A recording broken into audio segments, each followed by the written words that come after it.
person on the Looking line at you, 45. to let us know a little bit more about these fishes that we're seeing. Copy.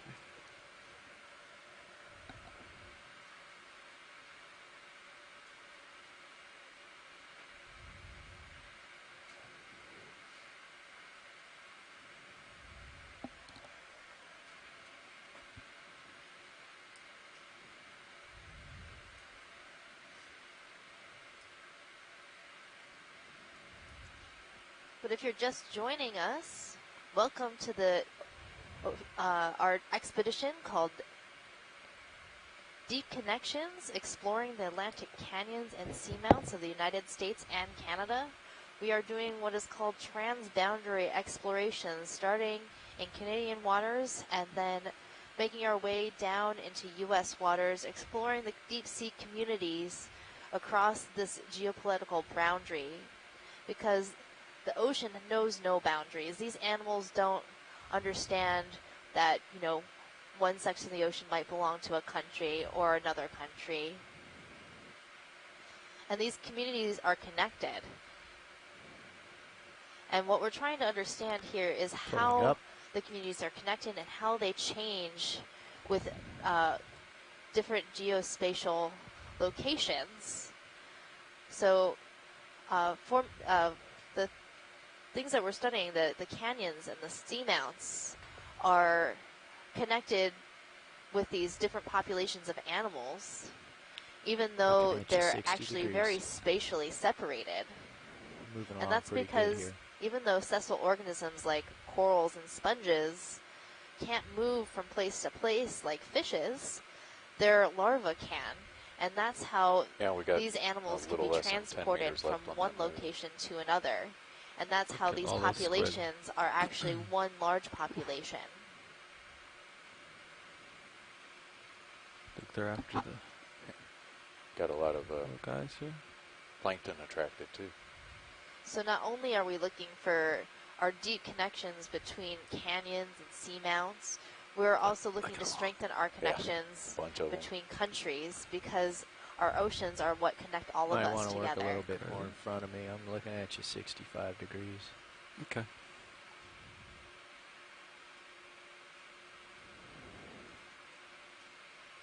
It looks like a shrimp party. Oh, and a squid party. There's an enormous amount of squid right here. There's so many squid above us. A little bit disorienting. Ooh, look at them all. This is fabulous. Look at the Sirius view. Yeah. Oh my goodness, they're surrounding us. If you change to feed number 2, you can see how many squid are just surrounding the ROV right now.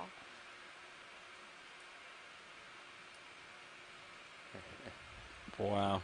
I've never seen this many shrimp. Or and check out all the squid feeding on the shrimp. They're coming in for the food. It's definitely lunchtime down here in the deep ocean.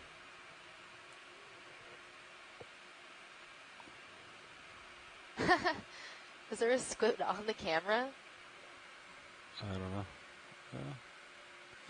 Wow. This is a great feeding aggregation of squid. Look at this. You're going to get shrimp in the... These squid that we're seeing are called short fin squid. Ilex, I can't pronounce this.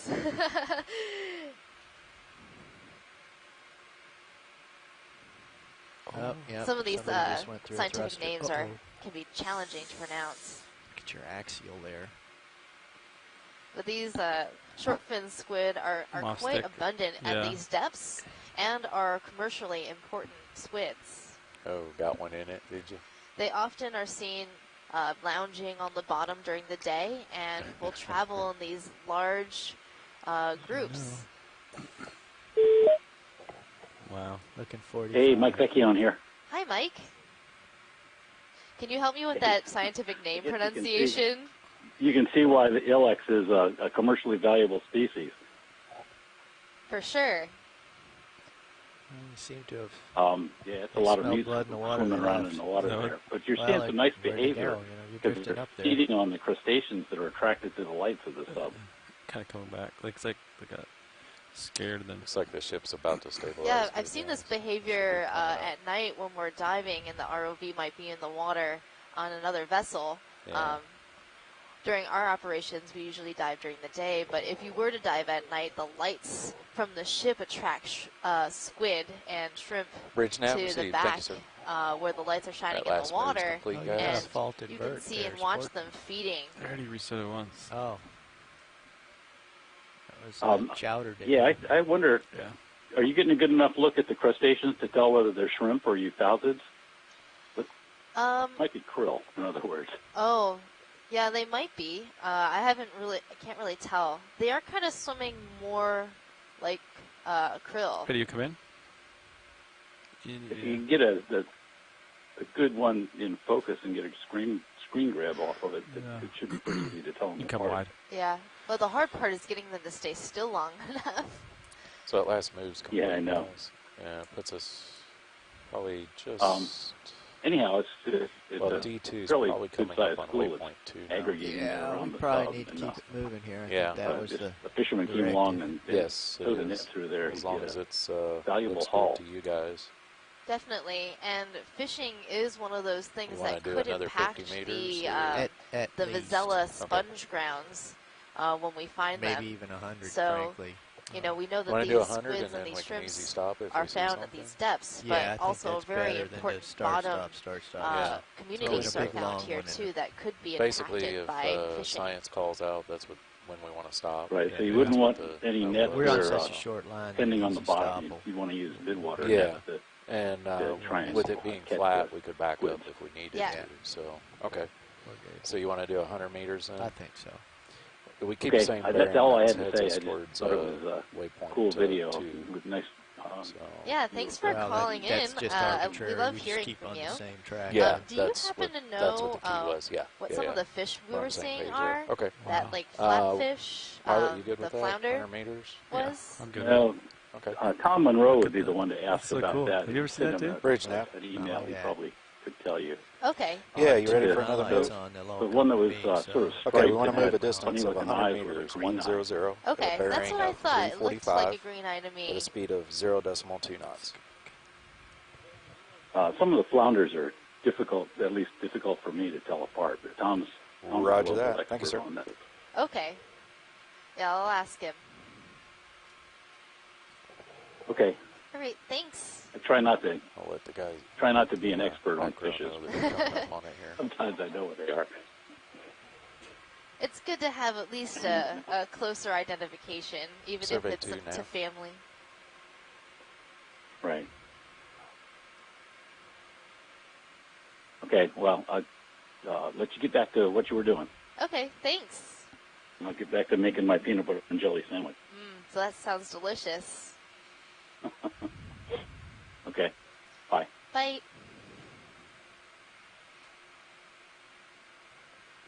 Survey 2 nav.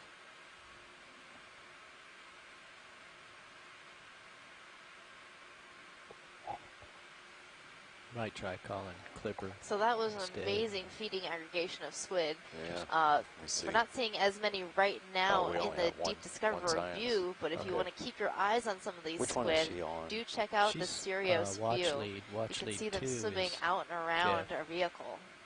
Watch lead 2 is Jeff. Jeff? Is he back there? No. He's at lunch. Oh, he's at lunch. Also Oh, seeing that's some right, that's right. pieces Okay. of squid, so there's She's some at watch other lead. bigger predator And where's above Clipper? feeding on some Did of you these get the move animals. started? Yes. Okay. Yes. We're underway. Thank you.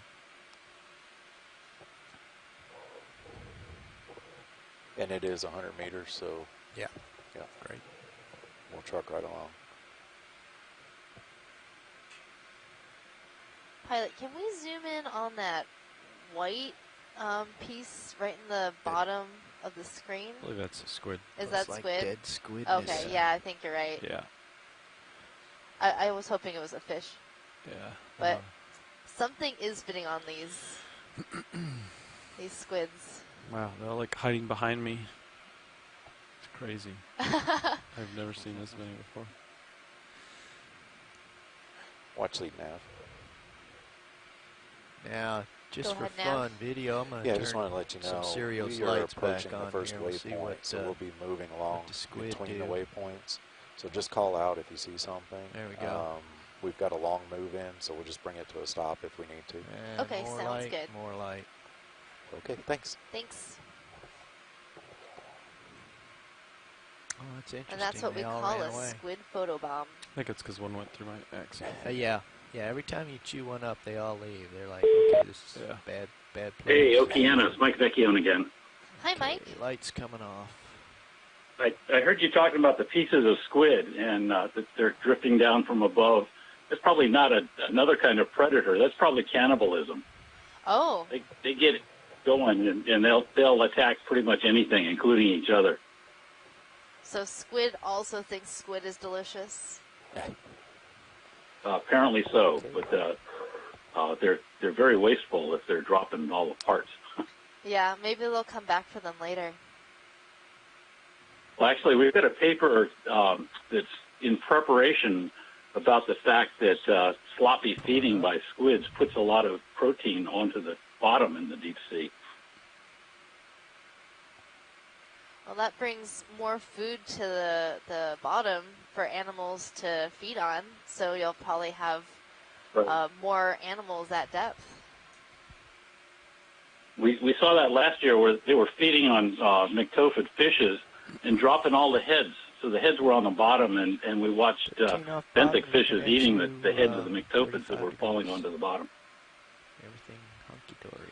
Couple thruster faults here and there. Yeah, when they go through there, they Yeah. you get a speed out of range regulation. That's really cool. Anyhow, that's all I had to say. I'm going to hang up again. Thanks for that fun squid fact. The question is, when do the predator, Okay, when the other bye. fish come Bye. in to eat these chunks? I know. So, wow, you got a bunch of them around you, too. So right now we have a long move in with the ROV, so we're going to be making our way up to our final waypoint. Hopefully we will see these Russian hat sponges. But in the meantime, enjoy the squids. What a massive feeding aggregation you guys are just of squids. coming over the first waypoint. So It's lunchtime down here. now it's going to start looking for the hot spot. Copy nav. All right. Looks like they have left us for the moment, so we can see the bottom again. See how long that lasts. Continuing our move on the search.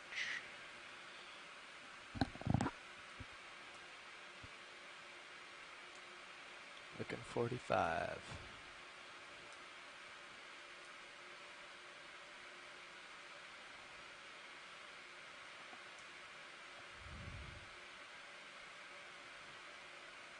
And if you missed it from earlier, these little white pencil-like things along the bottom are actually polychaete worms. Poly meaning many, and chaete are the little hairs along the worm, and the common name for these worms are bristle worms. These ones created a sort of paper-like tube that they live inside, and they can be pretty ambitious predators down here. They might be one of those critters that will be feeding on the leftovers from the squid aggregation.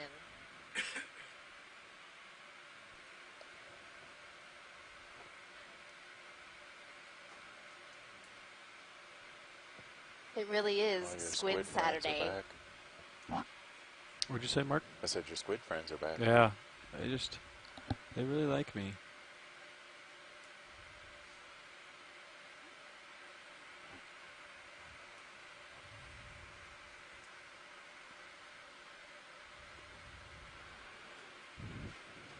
Trying to keep the seafloor in view here as best I can. So this is a really good example of one of the themes of our expedition, that the deep waters off Canada and the U.S. Contain a wide diversity of poorly explored deep water habitats and geological features that are really of interest to resource managers and scientists. So these squids are pretty interesting animals in and of themselves, but the way they're interacting with their environment, with the other animals in their environment, are a really important observation to science. And then I float up. And this area of the North Atlantic is really of a vital importance, providing Yeah. a lot of then, goods and services suction to gets people. It's nice as And axials. you know, I the can first like, being go off seafood, stick, we might be but my interested verts, I need in to keep them capturing on, these stay down. squids Right. for commercial use and consumption, My port vert has but been, also for recreation and the collector tourism today. and transportation. These are busy waters for humans as well as animals.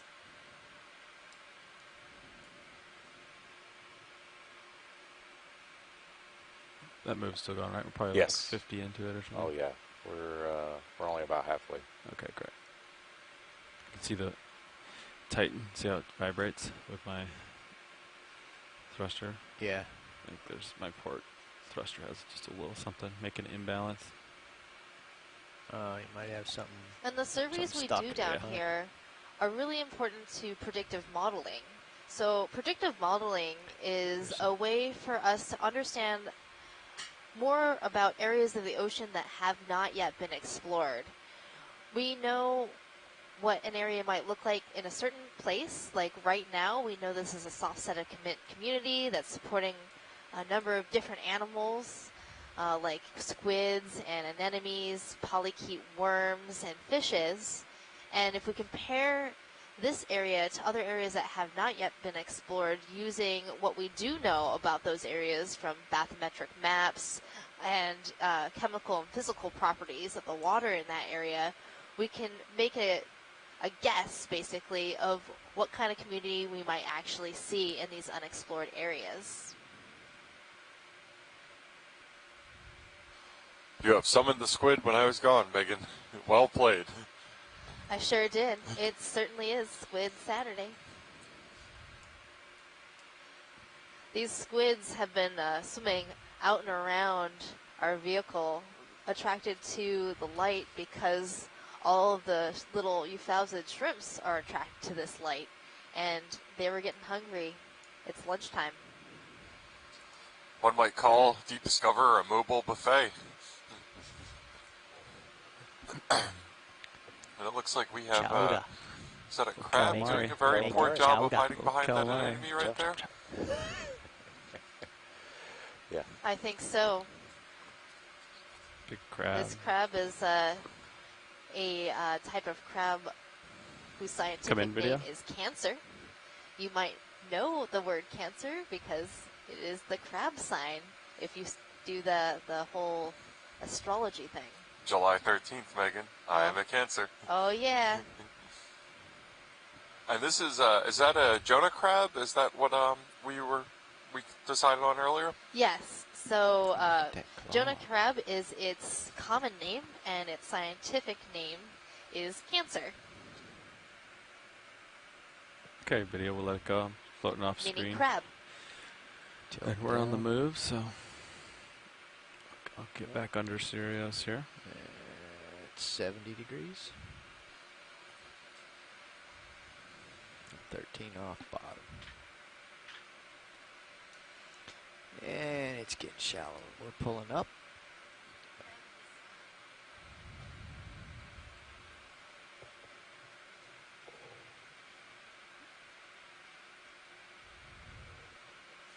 Tilting up.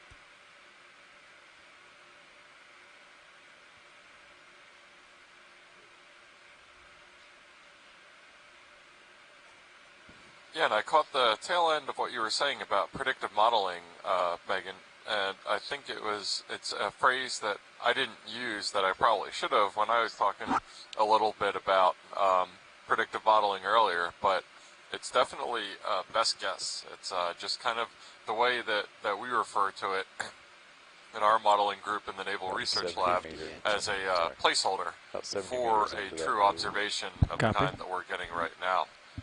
Because the model can be fairly high probability and it can have relatively low uncertainty, but it can still be wrong.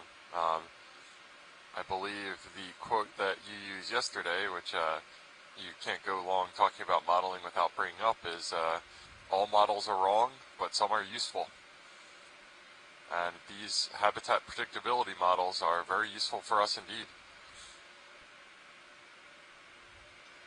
And the way we can make our models better is by actually ground truthing the model by visiting areas that have been identified as areas where you might find the thing you're modeling for and seeing if it's actually there.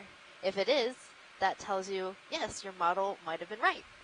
But if it doesn't, it tells you something even better, that maybe you need to refine your model. So no matter what we see today, we will have learned a lot.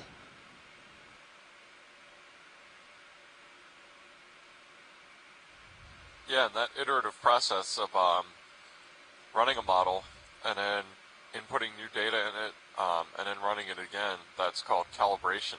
And that's in much the same way as you end up doing with anything else that requires that sort of level of precision that is an iterative process to hone in on the exact amount or result that you're looking for. You know, we saw those tubes before, but this time there's a bunch of them moving. Yeah. That's kind of cool.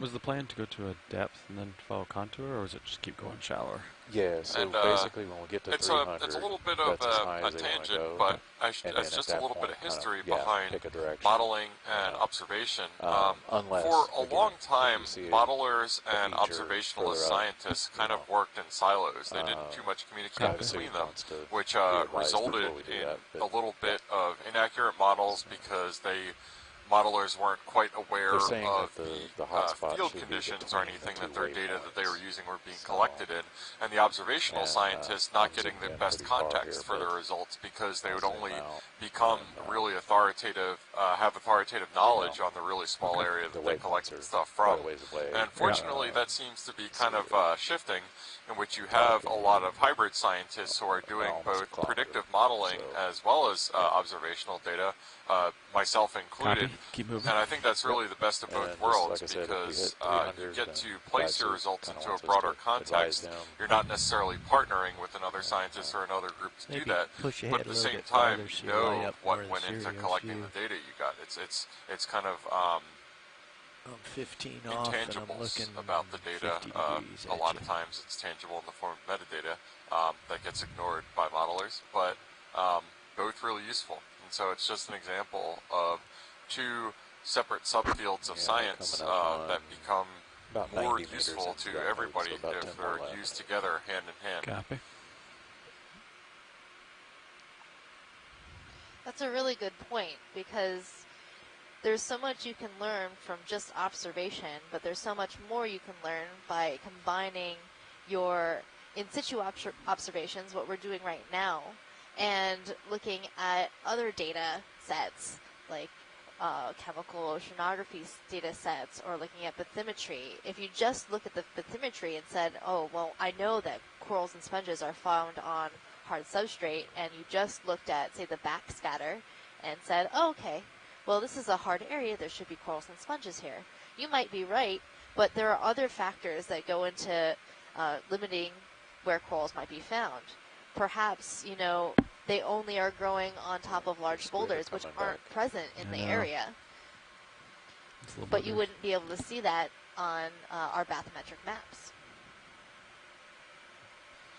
Absolutely. And so in terms of, again, the difference between field scientists Bridge and modelers, which again are not two categories anymore, thankfully, a lot of times when I talk to field scientists, they will say something to the effect of, oh, why don't you put all the data together that you have and make one big model? And that would absolutely be the best way to go about it. But unfortunately, there are some boundaries to doing that.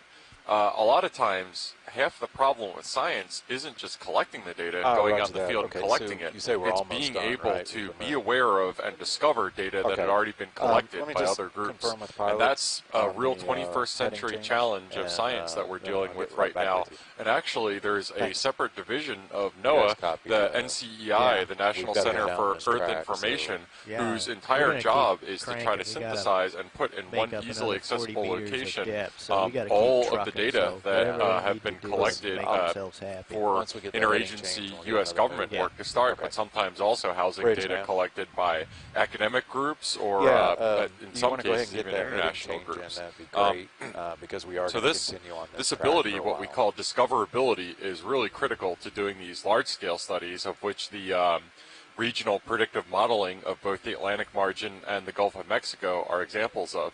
And to kind of underscore how important yes, this is, Roger. We're gonna be on that we 345, have a so, NCEI yeah, if you representative wanna do out that, with us right now, sounds good. Barry Eakins from NOAA, whose job on the cruise is to format all our data Roger to that. make Let sure me that know when when we you're get done, back in shore, and, we'll probably there's have no another movie for confusion you. on what labels go with Okay, what. thanks. Everything Right, is we'll hang formatted out on and this rock 'cause discoverable, it's and just- that at a perfect. couple months Yeah. tops after we get back to land, they're anybody gonna make will the go heading ahead change, and be make able the to ship access point in that the direction, data found through once these they do video that, we can get annotations, another movie. found through our seafloor mapping data. Everything will be discoverable and available for researchers everywhere to highways. use. Squid head unit. It's really another example of just data having second or third or many lives, is other that scientists rock is being really able to hard use these substrate data we've in their seen. own efforts at a later point in time. Quite some And it's distance a really without valuable data squash. pursuit.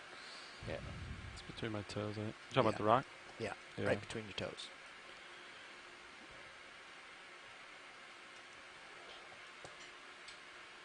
All right. And it did look like, while I was going on my data soliloquy there, that we had another, what looks like a dropstone here that we found in this field. This would be another example maybe of something. Here's a term that I haven't used so far yet, but here's a real jargon-tastic term in our field. IRD, which stands for ice rafted debris, and this would be an example of that.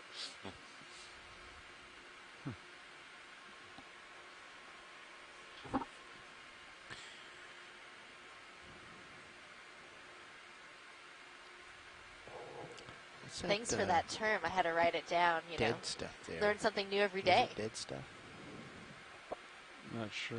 Oh, I like down. We learn on the weekends out here on the Center, Okeanos. yeah. And happy Labor Day weekend for anybody else who's watching out there. Video, you can come in partial. White stuff in the ground here. We won't be taking holiday, but this is sort of like a holiday of crab enjoyment of the parts. deep Crab. ocean. Yeah. You can come wide. It doesn't feel like I'm working. It feels like I'm playing sometimes. Looks like that fish is Getting to backed up see into a all hole of these where animals he's and just getting to bent. share it with you guys. I think he's bent. Tails It's a back. real out-of-body experience being part of this this Flatfish. expedition. It's We been camouflaged a pretty highlight well. of my Yeah. cruise so far, I Right. think, for sure. And even outside of the dive, we're also getting a treat today. Did you Apparently, notice them the with northern Art lights sitting are in the going to be chair over there? visible You as don't far have that south as constant northern stream Kentucky of- tonight. So, considering that we're out in the middle of the Atlantic Ocean commentary. in a relatively low light pollution area, we can cross our Mark, you fingers and know. hope we Art's might over be able to see it from the Art's boat over tonight. there. What? Oh, How that long- would how be long has he been there? amazing. Yeah. I've never seen You Northern know, Lights. you don't it's notice like on my everything list of just things to works. see. And he's not calling out. There's a thing here and there's a thing. Discovery's there, and there's a thing topside here, and like down some here. other people What would more know. could one ask for? And Dave, you know, we're live. And, That's okay. I like the commentary that you're providing. Yes, it's just Yeah. you know, quiet competence. Quiet I competence. like it. We're waiting for a ship heading change. You can come in video.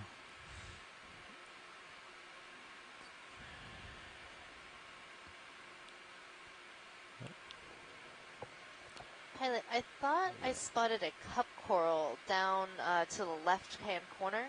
Yeah. Not quite in view because we're zoomed in. You can come out video. And we'll see what. Coral. Oh, that one. Yeah. Yeah, that little one by the fish. I think I'm getting a little vibration from my port. Vert. But Chugga. I don't know if Yeah. it actually is a cup coral, but it looks a little bit different from all the other anemones in this area. So once we get a zoom, it'll become obvious what it is. Let's Alright. check it out. you come in.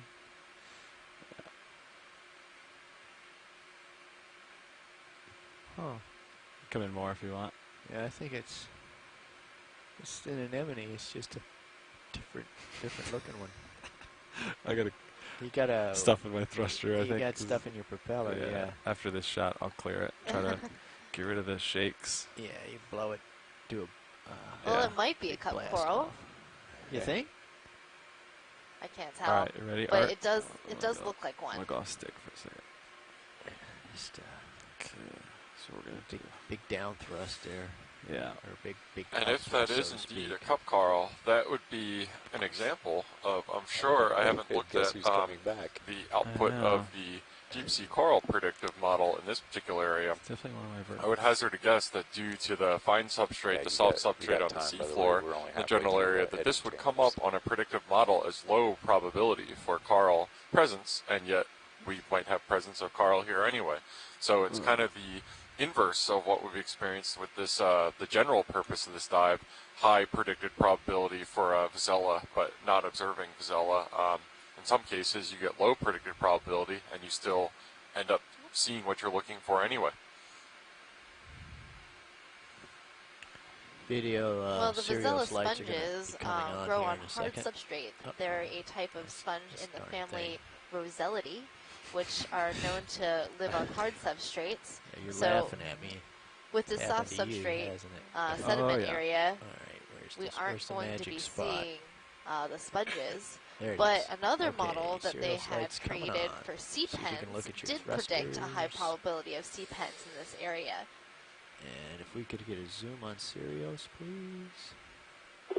Hi, Megan. That's correct. Oh, what is this? About 20 minutes ago, I plotted Oh, the he's a big guy. location He's of the Stop, ROV He's in challenging. relation to the Yeah. Vazella predictive model, and that just with the shifting coordinates due to the potential cable hazard, we're still in an area that is predicted with a relatively low probability of Vazella, only about 16% probability.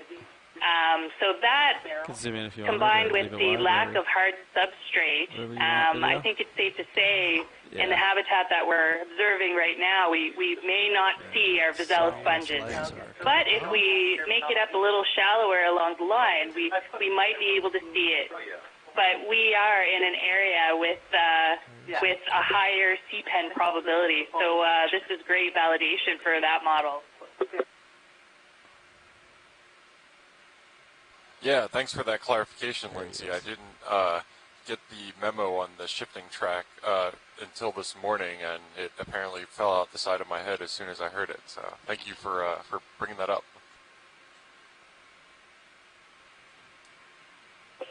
It's all great data and information to us, so we're happy to be here.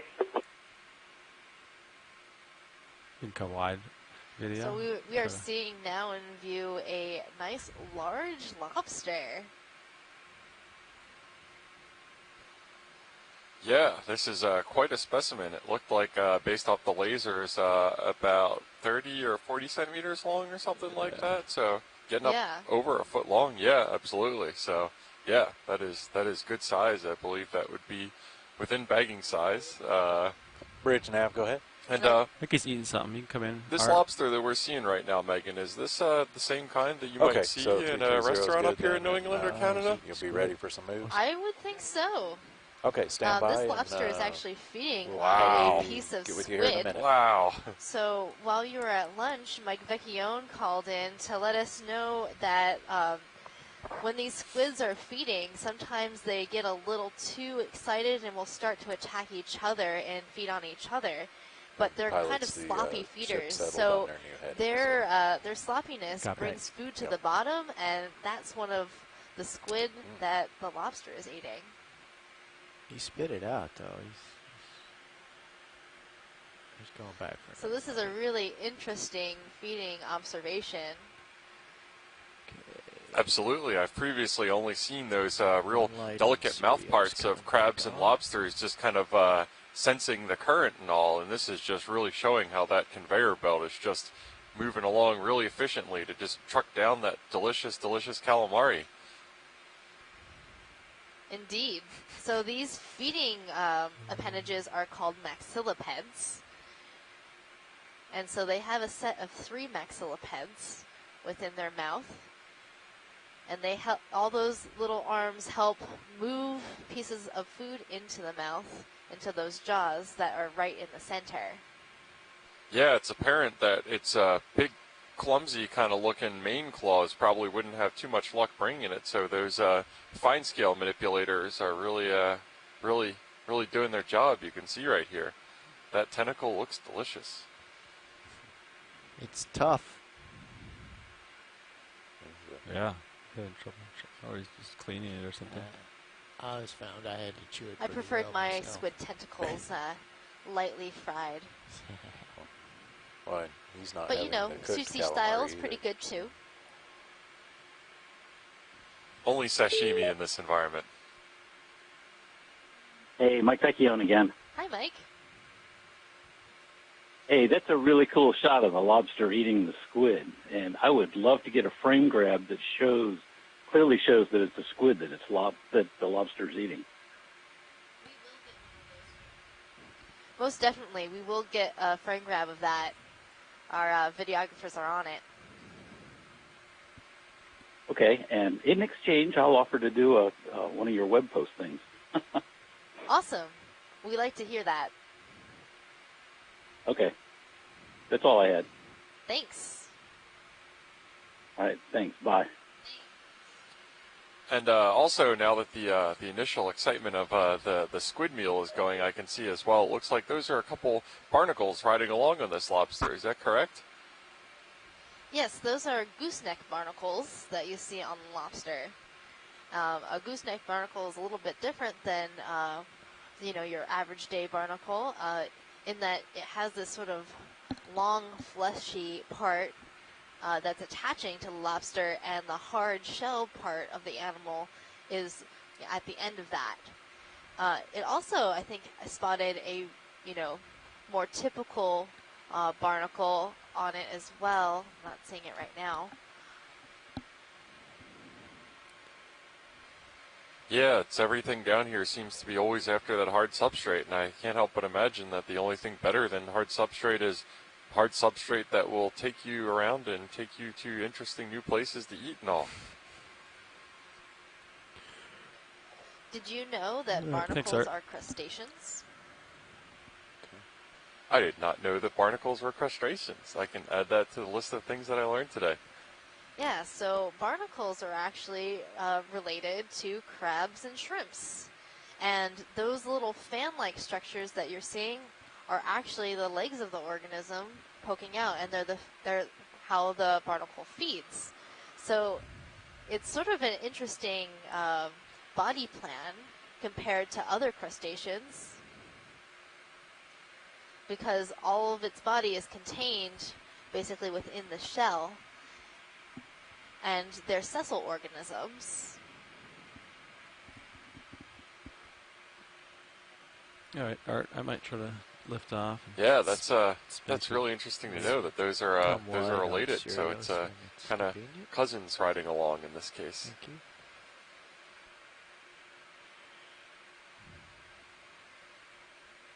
Yeah, I think we're going to move along now, and let this lobster enjoy the rest of his lunch. His or her, I should say.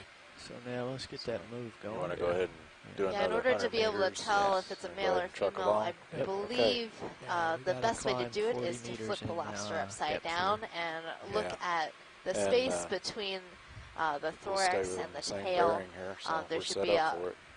two modified appendages there I'll get that it would going. let you know the sex of this Bridge now. lobster.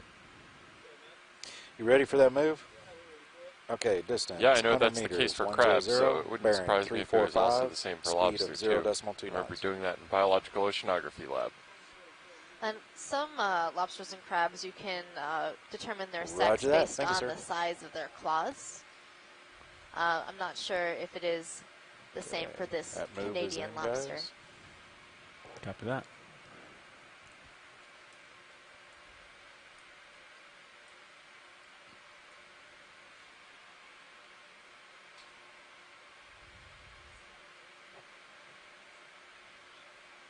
Just a lone squid.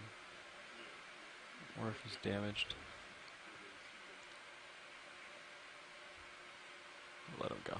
Another interesting observation about these really far interspersed rocks that we've been seeing, what we've been tentatively identifying as drop zones, you'll notice that there's a trough around each of them, and that is probably from when those rocks landed, displacing that really fine sediment around them, in much the same way as when a meteor hits the Earth, it creates a crater around it. And so it's obviously a lot less energy than a meteor hitting the Earth and displacing whatever happens to be unfortunately underneath it.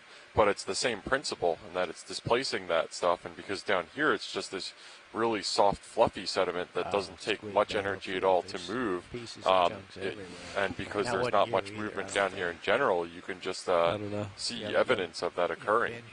The only other thing that I could possibly think of that for that being would be current scour, but if that was the case, you would see a asymmetric sediment profile where you would have accumulation of sediment along one side, and then downwind, or in this case down current of it, you would get a big scour mark behind it. Yeah, that's what he's But talking because about. those depressions seem to be fairly symmetrical, I would just interpret that as the meteor crater from the dropstone crater, I should say.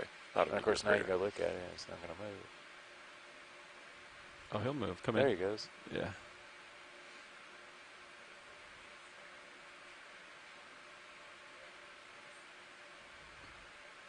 He's just inching along.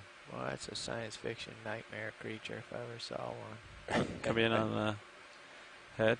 Uh-oh. There's two of them about to get together there. Oh, that's right. There's no. Very reflective skin. Little fuzzies. So he can clean his own pipe. Little pipe cleaner action. There you go. Maybe that's how he moves in and out. Oh, like they all work in unison? Yeah, those legs in all directions. Pipe crawler. I'm catching up to you. All right. Art, once you're clear, you can come wide. This little Still got a little polychaete's time, on the but move. I'm tilting down. It's holding on to its tube That's with 70 its key, degrees. those little bristles along the side of the body. That's why these animals are commonly known as bristleworms, and then using its head to move the whole tube in search of food. And it certainly looks to me like food is not far away. That looks like a piece of a squid, if I'm not mistaken, just to its upper left. So maybe that's what it's scenting and trying to find. I think you might be right. One of the worms is like head is already on it. Yeah. See that? Yeah, I he's don't know like, if he just fell that way or if it crawled that way, but Don't know. You gotta go though. Yeah, it does look like All right, there's next another video. worm who's out Might there think, feeding on this buffet. piece of squid. it's time for me to move on. Seems like a pretty productive area.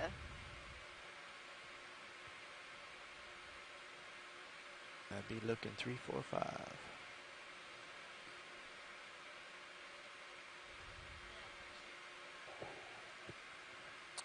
watch the nav. Go ahead.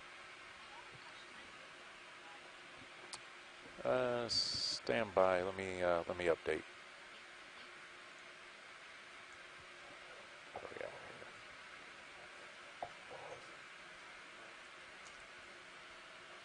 here? On the move. Tilted Watch up. lead nav. Yeah, and it's always really interesting Yeah, it looks like to me, 3 hours. looking at an area 25 like minutes. this that is outside generally the photic So zone, roger that. and just looking at all the adaptations that all these creatures have at getting food when there's not that normal base of the food web, photosynthetic organisms to eat. They're obviously getting those from above in the form of marine snow, but it seems that the environment down here is either filter feeders or scavengers for the most part, making do on remains of meals or things that were unfortunate enough to not make it and support this entire ecosystem down here.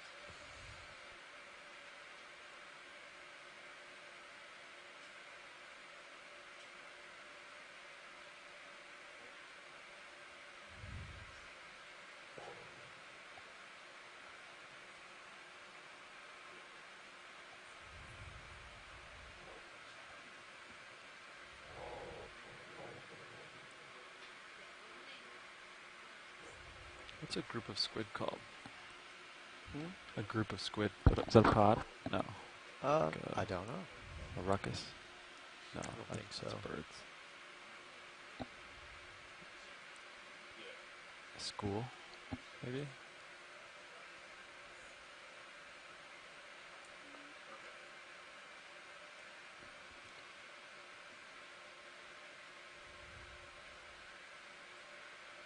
Yeah, you guys copied my update to Watch Lead too, right? We got Yeah. 3 hours, 25 minutes, so we're doing pretty good on time. So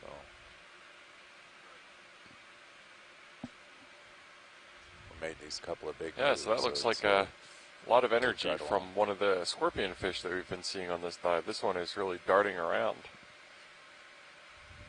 Yeah, scorpion fishes can swim decently fast. Okay, They tend to be Sirius ambush light coming predators, which off. means they spend most of their time sitting very still, waiting for a meal to come by, and then they'll swim and dart quickly in order to capture their meal.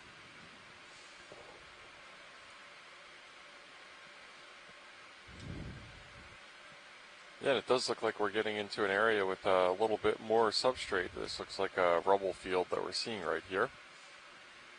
Yeah, the Sirius sonar, you can see the dots Well, I've that are noticed a rocks. pattern that when we start to see more rubble, Is that we the squid in the start to dives? come Yeah, it upon could be too, more yeah. consolidated That's what I was substrates. wondering, So 'cause it was there hopefully that earlier with pattern all will the hold squid. for this Okay. dive, and we'll start to see some sponges. Yeah. But you're right.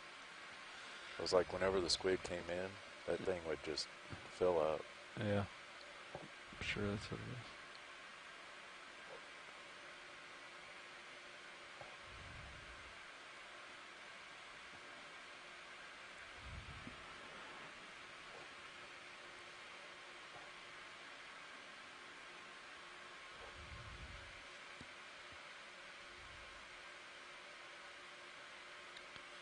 You do get a little bit more ahead of me. I'm looking 60 at you.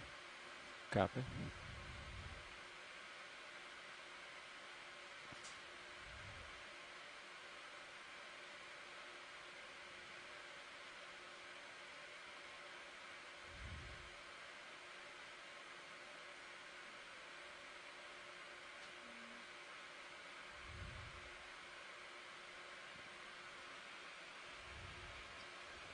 For those of you just tuning in, this is the live feed from the NOAA ship Okeanos Explorer, America's ship for ocean exploration.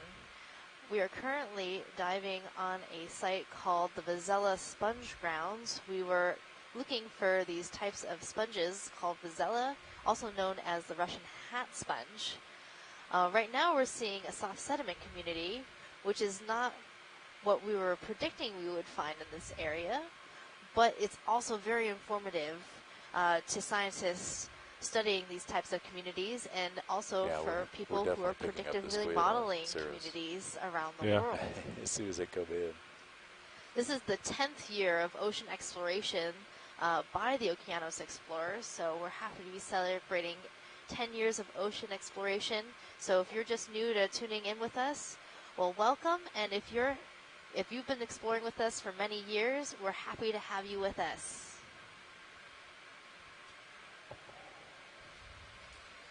Yeah, it's really a privilege to be part of this program, Megan, and the great part about it, again, is I think when they that get you don't have thick, to be on too, board to showing be them, participating with If you us. look In at fact, this model is sonar kind there. of like an inverted pyramid, Yeah. where those of us on shipboard, the science leads, are at the bottom of the pyramid and being supported by Cirrus all is the just a great little bit scientists hotter on right shore now. who are providing us our dive sites, advocating for that, and providing expertise via telepresence. It's a really unique program. And I did catch, as we were transiting over this area, a couple of those Venus flytrap anemones that we were seeing in a couple of the other canyons yesterday. So a small community shift.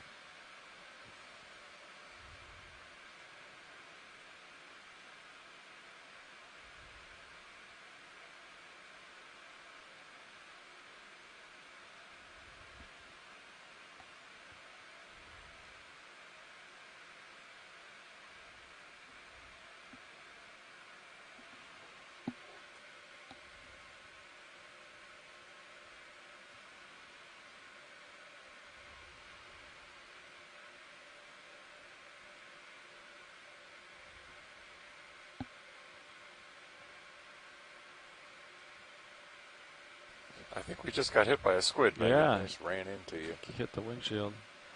Yep, those squids, they get going pretty fast.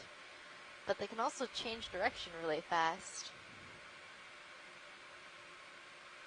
No traffic signals down here, I think.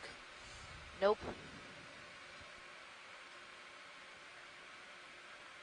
There's something large coming up on the left-hand side in the background. Maybe another drop stone?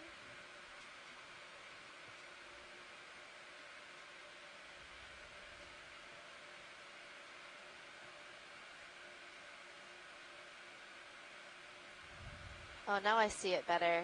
It's actually 2 tube anemones. I would hazard a guess that there's a stone beneath them, though. Those tube anemones especially seem to prefer being on some kind of substrate.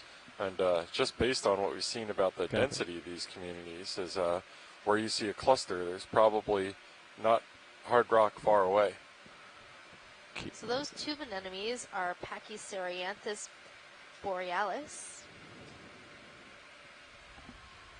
And tube anemones actually live inside their tubes within the sediment. And so their tube can actually extend a pretty good distance below the sediment surface. And if they were to be disturbed, they would pull their whole body in to that tube and go and disappear. That seems to be a pretty common survival adaptation down here where you might not be able to find shelter. So it certainly stands to reason that things like these tube anemones and these polychaetes can just make their own shelter to get out of harm's way. That's very true. Other animals that can display this behavior are sea pens. We've seen some sea pens be able to pull their bodies in and underneath the sediment.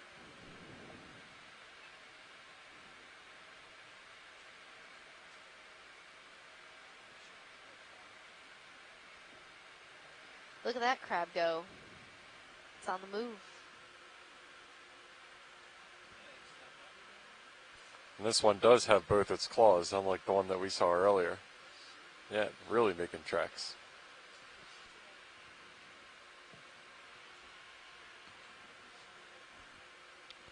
The new Joybox's deck doesn't go into there.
So if you're not familiar with what you're seeing, we're actually operating a remotely operated vehicle, the Deep Discover and the ROV Sirius. So this is a two-body system, meaning there are two separate vehicles that are flying in the water at the same time.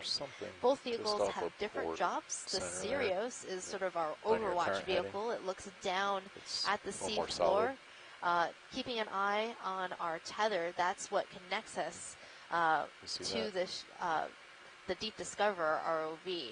That tether is neutrally buoyant, meaning it can float in the water column, so there is some. and that keeps it up off the bottom from disturbing anything behind us and from snagging on anything that might be in our general vicinity.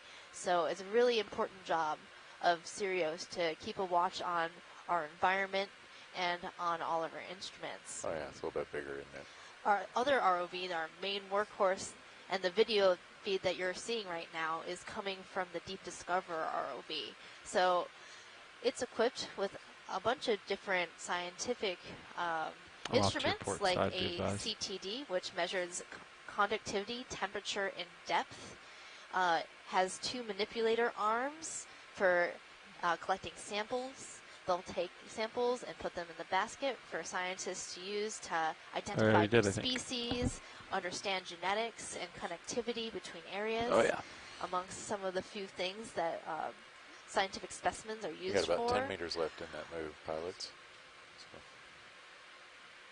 And there's all these lights and camera systems that help us orient in space and give you the great feed that you're seeing today. And our ROVs are operated by the Global Foundation for Ocean Exploration. We have a great team of engineers and videographers that run our ROV, and maybe they will introduce themselves. Sure.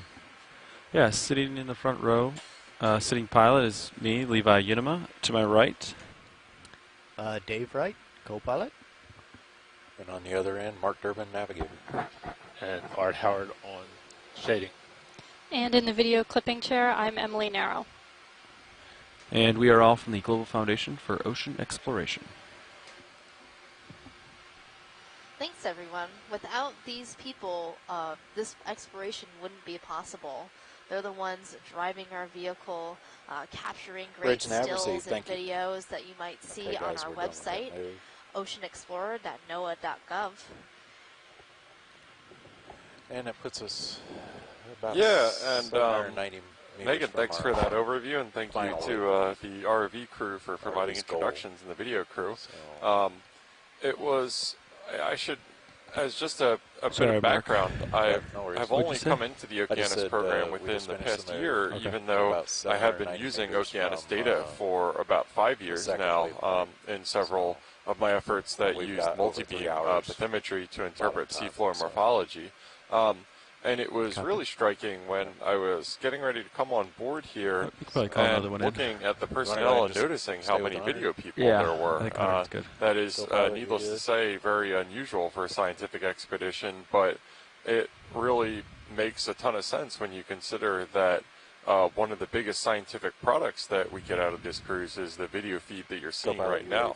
This is just, it's great and it's very cool to look at, but it's also one of the ways that we get observational and ground truthing data, confirmation about what kind of animals are living in different environments within the deep sea. Distance 100 meters, 100. To my right, while this is being done, Emily is clipping up smaller subsamples of the video clip of particular objects of interest and highlights, as well as scientists on shore annotating and positively confirming and identifying species from the video, all happening in real time. So when video is one of your main scientific data products, it makes sense to have a lot of video experts on board. We're doing good on time.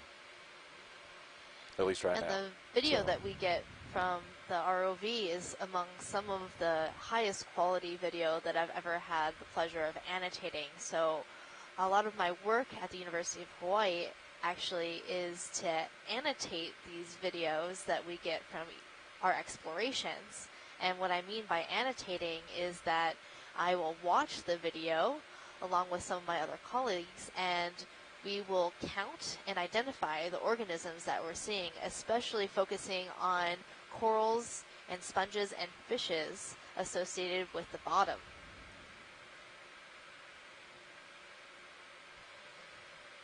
Absolutely. And as you guys might imagine, this effort of annotating, going through tens or hundreds of hours of video to find species is pretty arduous work and effort that requires a lot of personnel. So there's a lot of effort being put forth in various fields of science to find ways to semi-automate or automate this process. And one of the ways that can go about this is using the same basic technology that goes into a lot of the predictive models that we've been talking about a lot this dive, machine learning, to identify patterns within videos to immediately and automatically identify where changes are happening in videos. And that can be automatically identifying detection phenomena, and then those can be flagged, and annotators can immediately go to these bookmarks in the video to see whatever had caused the change that the computer identified and then make their identification. So this can just really reduce the amount of time and effort. See you tomorrow? I'm sorry, we just got squidded. Yeah. They just ran right into me, like right in the windshield. And I think we got inked as well. It looked like, yeah. Oh, Yeah, that squid definitely inked when it ran into the camera. It was pretty startling for both of us, I think. absolutely. Maybe it didn't like my monologue.